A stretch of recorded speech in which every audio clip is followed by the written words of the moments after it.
Well, if you watched us earlier this week, you might remember News 13 telling you about the city reimbursing an attorney it's contracting with for booze, fancy hotels, and $175 an hour just to drive himself back and forth to his home near Phoenix. Yeah, now city councilors are asking for a review of those expenses. On Monday, we showed you how attorney Scott Greenwood, who negotiated APD's agreement with the feds, billed the city for $25 grand in travel expenses, including things like a $100 pet fee at a hotel and alcohol.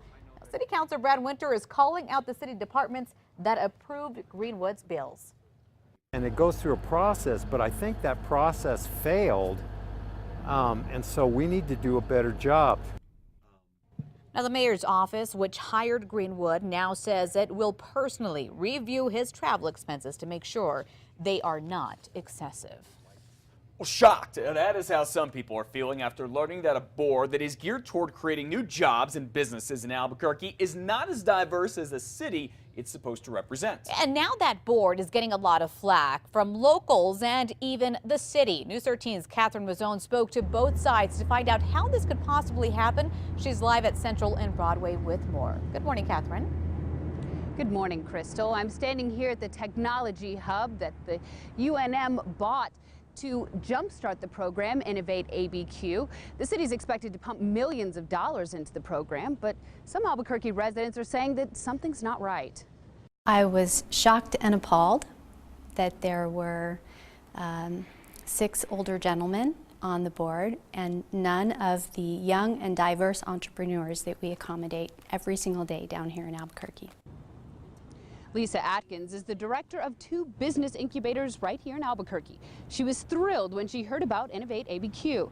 The program, a joint effort by UNM, the city, and private businesses, is supposed to develop ideas to create new companies in Albuquerque, grow existing ones, and attract more out-of-state businesses. That translates into more jobs here. Atkins says she's okay with the idea that board members come from the parties that have funded the program, including the city, but she's not happy that those are all older white men. Not one woman or Hispanic sits on the board today. She's not the only one upset, and it wasn't long after that the group that created the board, the Unm Regents, finally agreed. It needs to represent New Mexico and Albuquerque, and right now it doesn't do that. Now, critics say the board is qualified. They just want to see more members that better represent the people they serve. Back to you. All right, thanks for that information, Catherine. Now, the Unm Board of Regents says it is working on a solution. They better work pretty fast in our next half hour, what the city's threatening to do if the problem is not fixed. Well, you don't often hear profanity at a public meeting, and it's even more rare to come from an elected official. But this morning, an Albuquerque school board member here is defending what she said during an APS board meeting recently. I do want to warn you, you might find her language here offensive. Listen. I'm getting out the door this year, and I am so damn grateful that she is leaving the public schools. Kathy Corther is talking about her daughter, a high school senior who's graduating at the end of the year. Her outburst came during a discussion about the state's new standardized tests, something Ms. Cord is known to speak out against. She says she did not mean what she said as an attack on public schools, just the testing itself. She also announced at the same time that she is going to run for another term on the APS school board. These reforms are causing havoc in our schools, and they're forcing established teachers to leave their profession.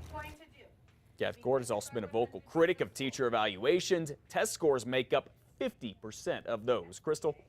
Tonight, community members will weigh in on a new program designed by the city to deal with speeders. Just yesterday, we told you about the city's new plan to crack down on the problem, including options like installing radar speed signs, traffic circles, and new signs and striping. Right now, the plan is still waiting on approval from the city council. In the meantime, the city will revisit areas that were denied under the old program. Tonight's meeting will be held at council chambers at 5 o'clock. For more information, go to KRQE.com, click on KRQE links. Virgin Galactic could be forking over millions as people who paid for a ride to space demand their money back. According to the Hollywood Reporter, about 20 of the 700 people who paid $250 grand for a space pass want their cash back. This is after Virgin Galactic's Spaceship Two crashed in California last month, killing the co-pilot and seriously hurting the pilot.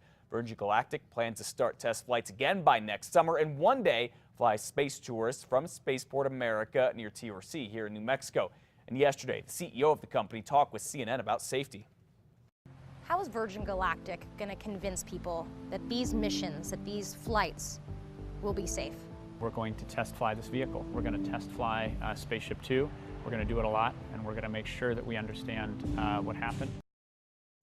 Investigators are still trying to figure out exactly what caused Spaceship Two to crash. Now, it's a simple concept. Police and community members coming together to get to know one another over a cup of coffee. And this morning, you can do just that. As part of the National Coffee with the Cop campaign, ABD hopes to reopen the lines of communication between law enforcement and its citizens.